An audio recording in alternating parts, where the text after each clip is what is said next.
Perkembangan teknologi informasi dan komunikasi mengalami kemajuan yang sangat pesat. Di satu sisi, perkembangan dapat memberikan dampak positif berupa kemudahan dalam mengakses berita. Diskusi literasi tangkal radikalisme yang digelar FKFT dengan tema Saring Sebelum Sharing digelar untuk mengantisipasi penyebaran berita bohong atau hoax.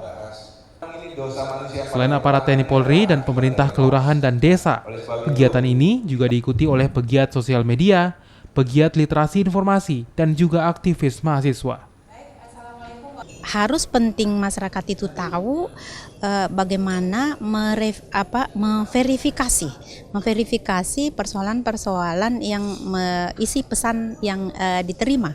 Apakah ini adalah hoax atau pembenaran. Nah, kalau persoalan hoax itu berulang kali dimuat oleh media, itu bisa menjadi benar.